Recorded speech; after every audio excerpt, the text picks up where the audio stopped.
Well, welcome everyone.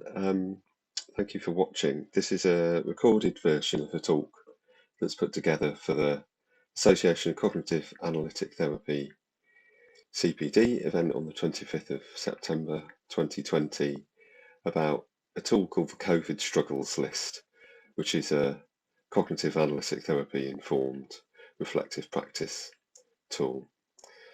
My name's Steve Jefferis. I'm a clinical psychologist and CAT practitioner and supervisor, and I work at the Newcastle CAT service for CNTW NHS Foundation Trust.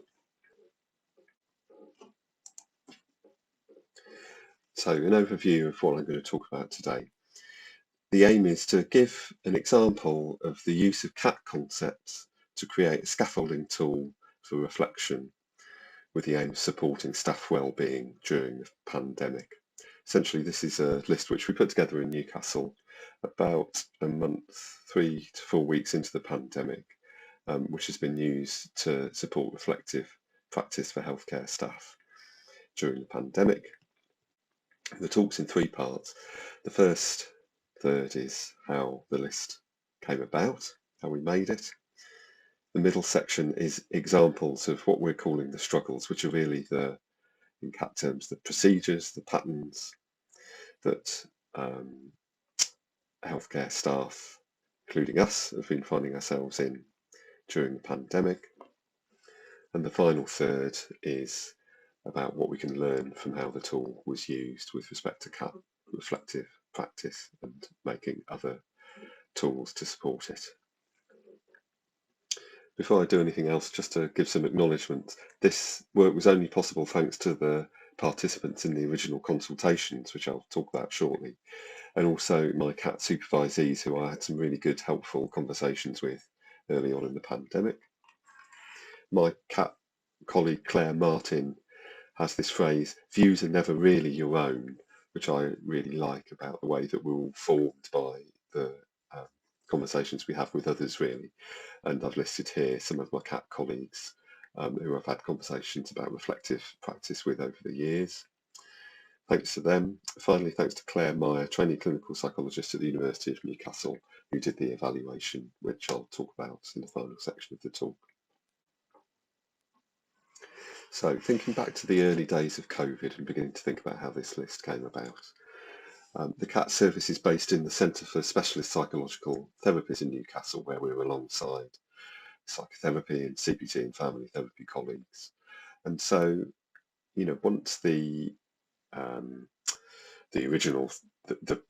immediate things we had to do for the therapy service were done, transferring things online and making the service safe, there was a sense that, well, specialist psychological therapies ought to have something useful to offer in this context, and what should our role be?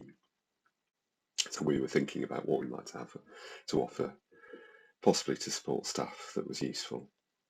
But suddenly a lot of staff who were dealing with really unprecedented challenges and an enormous amount of stress and anxiety. And so there was a pull for the therapists to kind of rush in as psychological experts. But obviously China was some way ahead in the pandemic, and there was already at this point some evidence emerging there about the experiences of what psychological provision for staff had been offered. And the headlines of it were really that rushing in to provide certainly kind of one-to-one psychological support didn't really seem to be what people were asking for or found particularly helpful.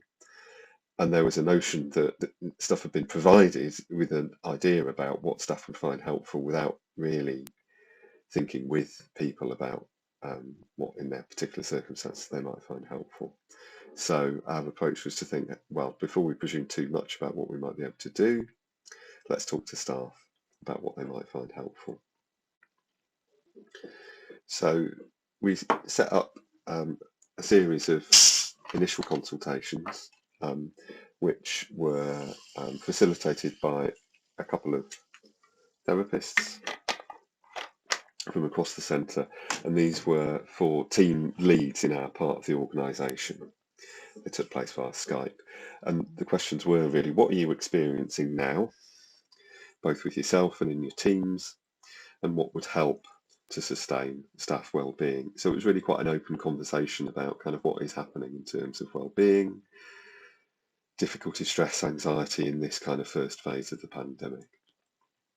And there were really helpful conversations. There were two key pieces of feedback that for this group, what seemed to help about the consultations was having some space to talk, simply to kind of share experiences of what was going on, and also crucially hearing that other people are having the same or similar kinds of experiences. So there were people in working for different teams, but perhaps in similar leadership roles.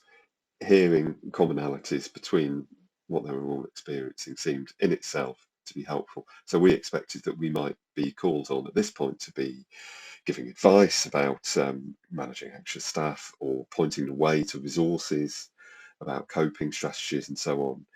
There really wasn't much of that at all. It was all about just hearing and sharing experiences. And we went on to do further consultation groups, which is a separate piece of work which I'm not going to be talking about today, really. But we started to think after that experience, well, how could that latter observation, that space to talk and hearing other experiences seem to be helpful, how could that be applied more broadly?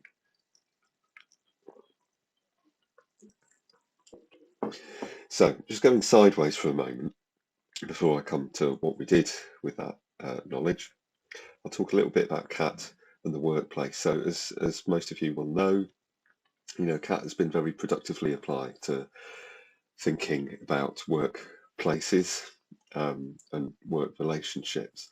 Pioneering work really of Sue Walsh, Angela Cowardise and Steve Potter, amongst others. These references are listed at the end. It seems to me that the kind of key things to kind of grasp about why CAT is useful for thinking about what happens in the workplace are these points. First of all teams are made up of relationships. Obviously, relationships between people, whether that's members of staff and patients, but also relationships between teams, between different cultures, and between different systems within an organisation. And because CAT has a relational model, it can describe the operation of any organisational system. That is, it has a way of kind of describing quite clearly and simply how that web of relationships seems to work. Secondly, CAT has the capacity to promote shared reflection because it has the conceptual framework to help to do that. So the concepts of reciprocal roles, procedures and exits in particular. And secondly, it has a set of structured tools to help to promote that kind of reflection, especially the use of mapping. Finally, the stance that we take in CAT, that is a stance of doing with, can be quite helpful in engaging staff, particularly in stressful or kind of situations of conflict, because it's really coming in kind of trying to be alongside people there rather than coming in from an expert position or from the position of telling people what to do or anything like that. There are some tools around in this work, notably the Helpers Dance list written by Steve Potter and published in 2013, which is short, 2 or 3 pages with some really simple kind of common sense descriptions of common patterns that any of us can get into in caring work, in the kind of the dances we do, the patterns we get into with the people that we're working with or with each other at work. That list has been really helpful in CAT consultancy work in the workplace, and so it was strongly in my mind when we were thinking about what we could do in relation to COVID. So inspired by the Helpers Dance list, we came up with the COVID Struggles list. So staff experiences had seemed to follow similar patterns with some variation across these groups of consultations that we did. The list was drawn up from detailed notes that I'd taken on the consultations and then worked up through some dialogue with the participants, and also really helpful commenters on an early version of this list that I put out on social media. So that all helped to kind of shape up the patterns, the ideas, added some new ones that we hadn't considered through the first round of consultations. And really what was in my mind here was to follow Tony Ryle's kind of concept that was around quite strongly, particularly early on in the life of cognitive analytic therapy, just the idea of close description, the notion that simply carefully describing with careful attention and clear language an experience, a pattern, a sequence, can be very helpful in its own right in terms of clarifying what's going on, and that can be helpful in itself. I had the traps, dilemmas and snaps framework of CAT procedures in the background. Some of these patterns are framed as dilemmas, but they don't all follow a traps, dilemmas, snaps framework. There were exits present on this list, but they're not the focus of it. So I was quite, I don't know about anybody else, but in the early days of the pandemic, I felt completely overwhelmed with the volume of resources that were flying around that were kind of giving me advice about what to do and how to cope. I didn't really feel like engaging with any of them, if I'm honest. And so I was quite keen for this to be what, obviously this has the potential to fall into that group, and maybe some people felt the same about it, but I was keen on it being something that wasn't telling people what to do. So the exits were there because it felt like we had to offer something about, well, if you're in these struggles, you know, where'd you go with them? But they really weren't the focus. The other thing to note about this is that this was drawn from a specific healthcare setting, which was a mental health and disability trust. And so although, you know, some of these patterns seem to be generalizable, I think particularly health staff who were right on the front line with severely ill COVID patients, the kind of struggles that they may have been dealing with are really likely not to be covered by this. So I just want to kind of make it clear the context that this has come from, and there wasn't an attempt really to be comprehensive. It just felt like there was something useful to share from what we've learned. So we're going to move on just to share a few of the kind of key struggles for the list. There are about 20 on there altogether. It's 2 pages long. These are some of the key ones. If I put myself first, I feel guilty.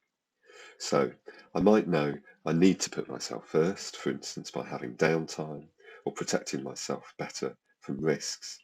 But it's a crisis, and if I do that, I'll feel guilty, or the organisation might make me feel like that. So this was the pattern that seemed to be around, you know, clearly one of the dynamics that was around for many healthcare staff, if not all, right at the start, was this sort of sense of kind of, right, we need to go to the extra mile here, this is a crisis. But very soon, of course, we run into the limits of what we can actually reasonably manage.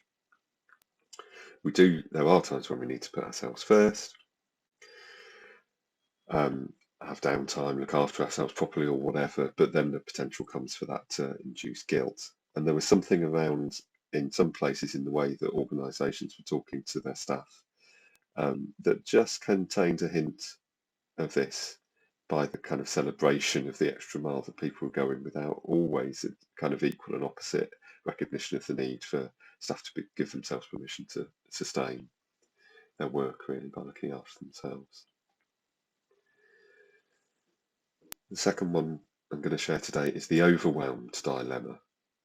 The volume of information and instructions changes so quickly and different sources conflict. It's too much. Sometimes I don't know what to do or what to believe. So I either cut off from the flow of information, but something important might get missed, or I immerse myself in it and get exhausted again. Perhaps I have trouble switching off. The feeling of being overwhelmed was possibly one of the commonest things that, you know, I've certainly experienced, and other people that we've talked to. And there was something about, you know, how on earth do you find a way of managing the flow of information where there is just so much to take in? This was a dilemma that people really seemed to identify with. The third one is the boundaries dilemma. The world has changed, so maybe we need to be flexible. But it can seem like either I stick to what I would normally do, but then somebody's needs don't get met, or I change the boundaries, but then it doesn't feel okay. So there are all kinds of ways in which we had to make adaptations to our work, whatever that work was during the pandemic. but it could easily throw us into a bit of a spin about is it okay, the changes that we're making? What are the boundary issues here? So an example that many therapists have been grappling with is about kind of the switch to video working, but then if you're working from home, what it means to be working with a client who can then see into your house and you can see into theirs, whereas normally the frame of the therapy room is consistent and neutral up to a point. And yet we can't keep to those normal boundaries, because if we don't make those adaptations, then people won't be getting a service. So this is another dilemma that we face. Are you a hero? I may be invited to be a hero by the world around us, clapping for the NHS, by my organisation, or by myself. That can feel good and exciting and special. But if not a hero, I may feel overlooked, left out, even resentful. If I can't be a hero, for instance, if I need to stay out of things for my own health, I may feel guilty. And no one can be a hero all the time. What happens then?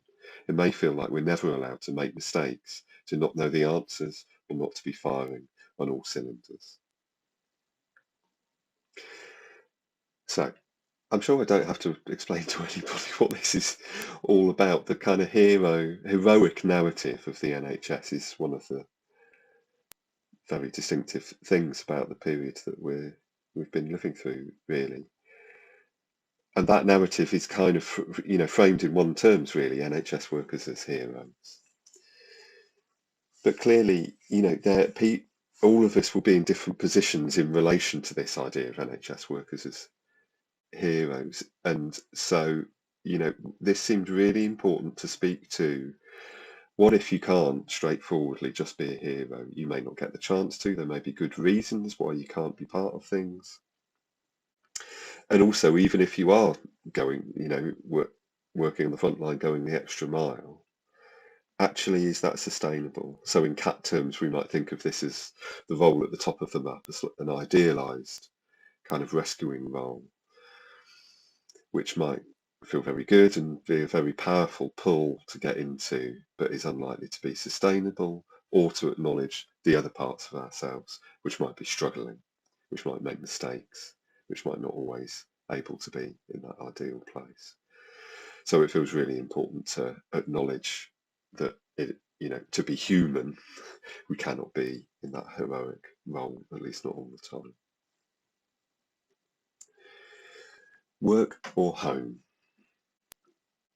Home is topsy-turvy because of money, children, people close to me who are vulnerable, or all of these. I can feel split between putting my time and effort into what's needed at home and what's needed at work. I might feel confused or overwhelmed, or feel guilty about having to put one set of needs above the other, or I might feel guilty about not meeting either set of needs. Now, when I put this list together, I joked with a few people that you could also read it as my autobiography of the first sort of month or so of COVID. And I thought I'd got on top of this one a bit better, but then this week my 6-year-old's been sent home from school because there's a positive COVID case in her class. And so I'm kind of, at the moment, as we speak, thrown right back into the middle of this. And of course, it's not just people with children who, for all kinds of reasons, are split between work and home and the different demands.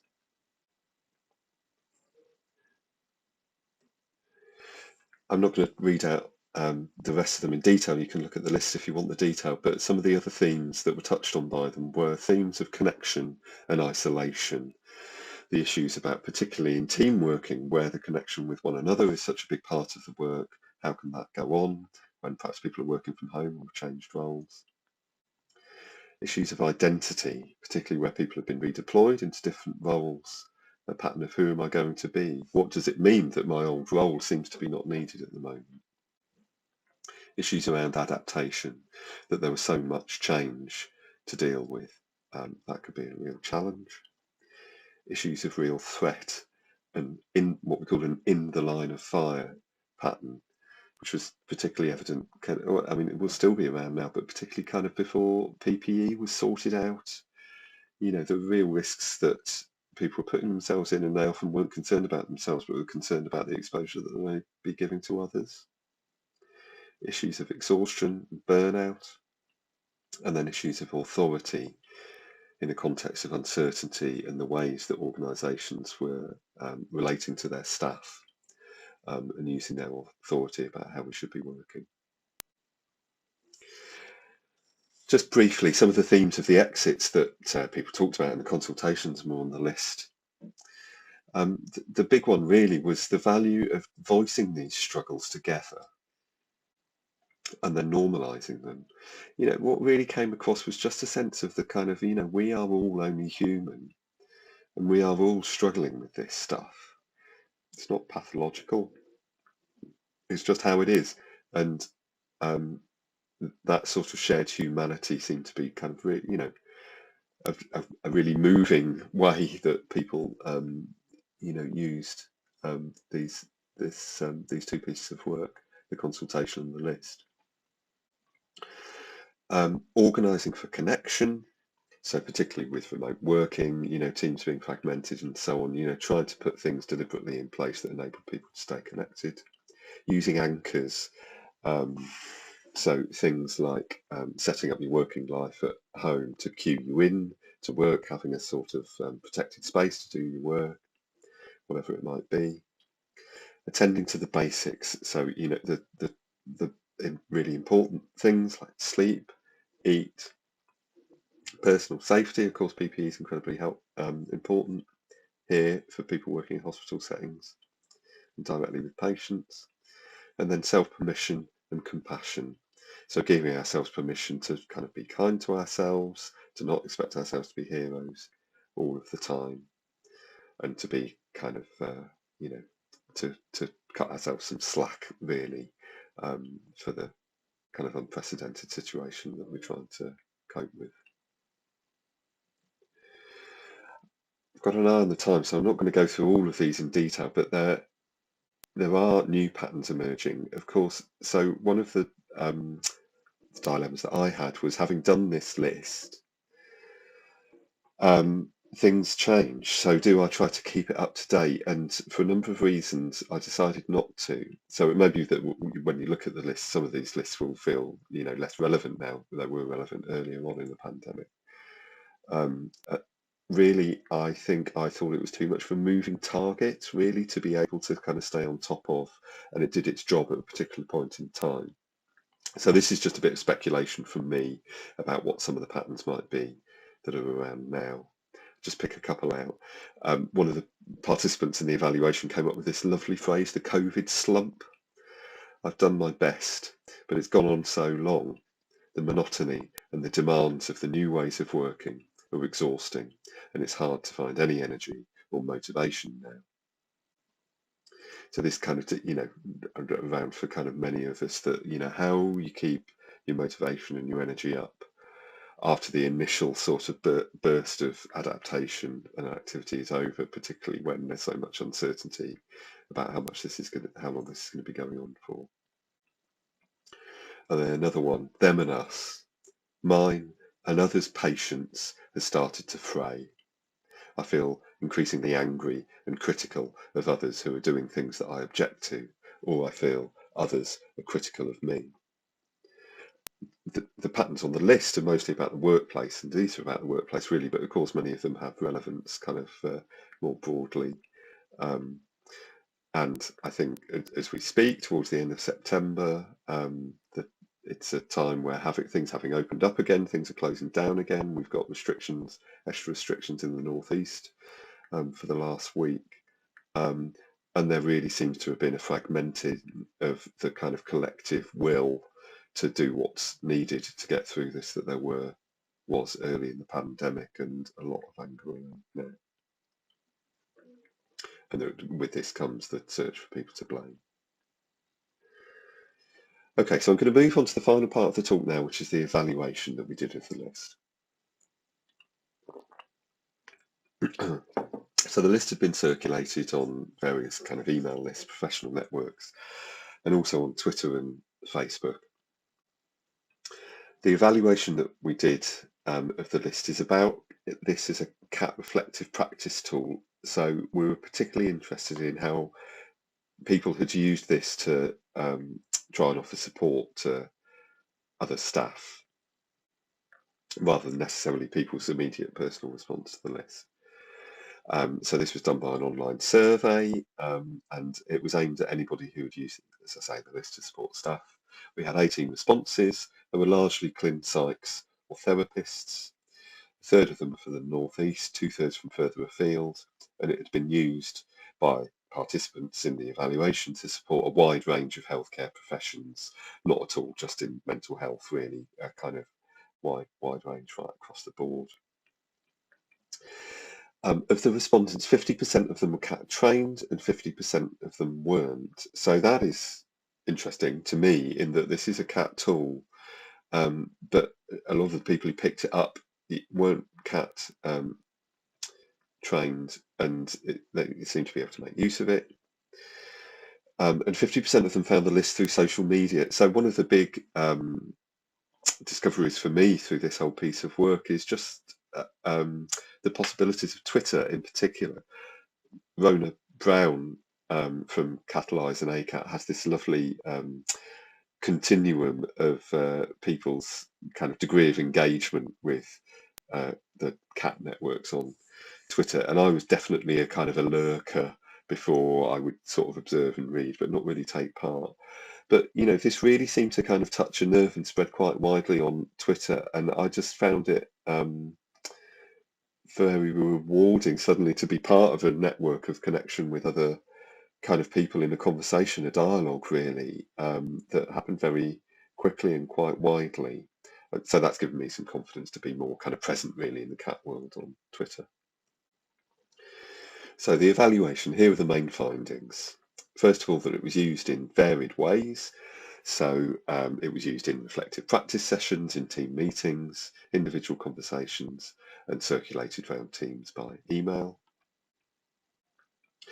Just pausing before the next one, I'll assume that, as a CAT audience, mostly people understand the notion of scaffolding, the idea of using a tool to facilitate or to catalyse some kind of learning. And so this list as a scaffolding tool really is what I mean here. So the list was used to scaffold helpers and consultants to start conversations. So the people who, it was part of their job, say, to offer support to staff, it seemed to scaffold them to get things moving. So it gave me courage to discuss some of these things with colleagues, was one comment. Further, it scaffolded staff, the people who were being supported, to start conversations.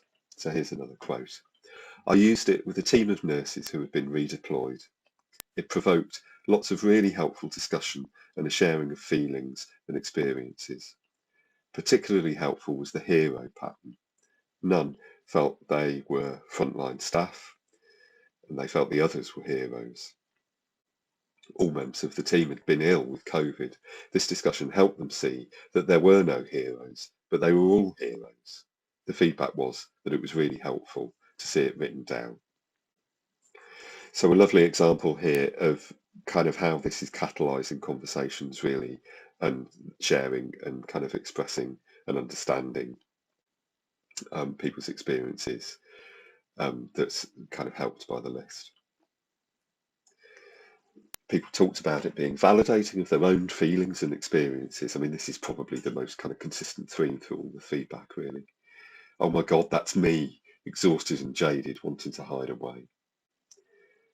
They help to normalise experiences, i.e. I'm not going mad, I'm not alone.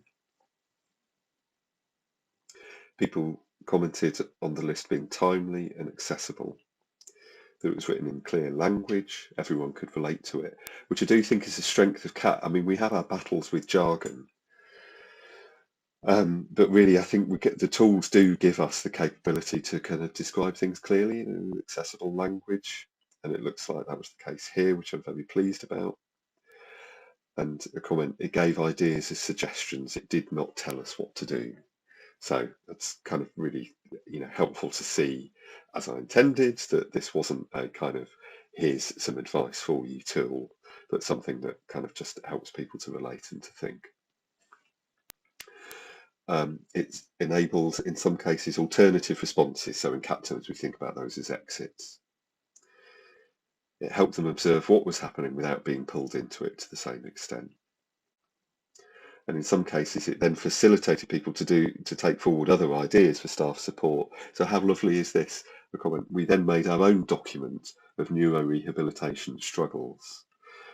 So they've taken the idea and applied it to their own setting themselves. I mean, that's just wonderful to see.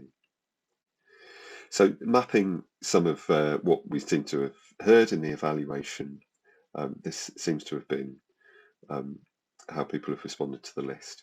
So a whole host of uncomfortable feelings or worse. Broadly speaking, I think the feelings that were around in the setting that we were in the realms of anxiety, guilt, shame, exhaustion, and loneliness.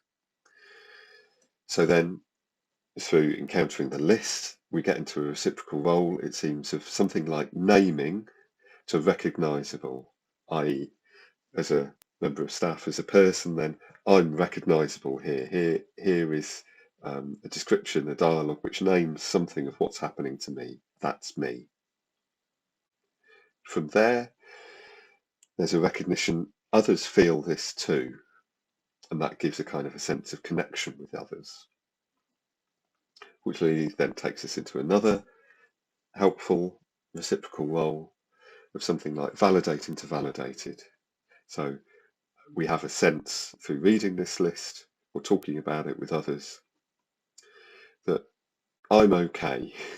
I feel validated in what I'm feeling here in relation to another who is kind of saying me too, and that by turns validates us. And then from there,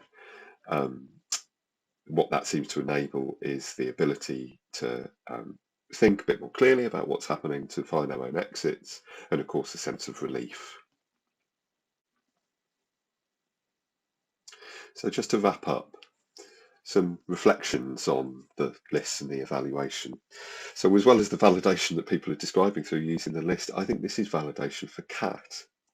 So this was an application of some key CAT ideas to a tool that seems to have successfully been broadly accessible.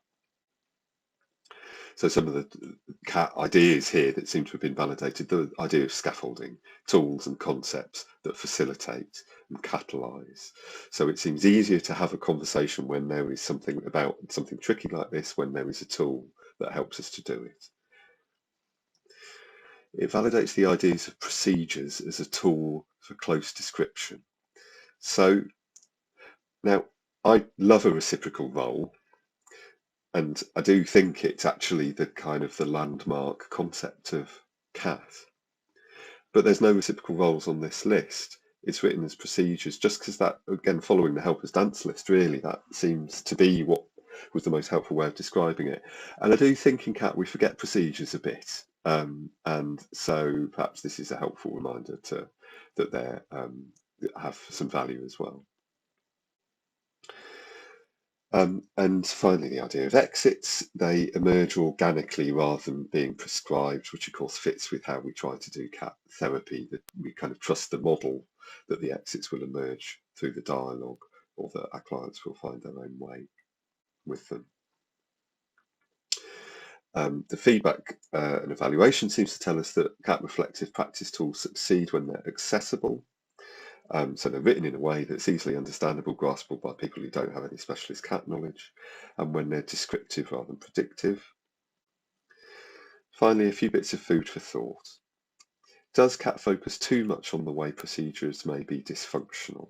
So one of the other important things I haven't mentioned really about this list is that although of course some of these procedures can be difficult, there wasn't a suggestion in the list that they are the result of some dysfunction in us. They were simply a description of a difficult experience. When we're working clinically with CAT, our procedures do tend to be about problems and dysfunction. And so related to that, there's the question of, do we neglect the potential for procedural description as a shared validation? Do we use our procedures as a way of validating people's experiences, really, and that others may do the same? And finally, the power of social media and its accessibility to non-CAT specialists. Really, there is something about the kind of freedom enabled by those channels that in this case, I mean, understand all of the difficulties with social media, but in this case really seems to have been a kind of, thoroughly useful experience all round. So I'll finish off with some links to resources. I'll put these in the comments list under in the description for this video as well. So the list itself is freely available online, and the link is there. I'll put the link in the comments, and you're welcome to use it however you wish, and pass it on to others. The inspiration, the helpers dance list, that is freely available as well, and there's a link there. There's another short version of the talk about the dilemmas, really, which there's a link to, which is for a general audience, doesn't go into detail about CAT. And there are my contact details there as well, and the references that I've referred to. I'd love to hear from you if you have any comments or questions or reflections on what I've talked about today. I hope it's been interesting and useful, and I'll say goodbye here.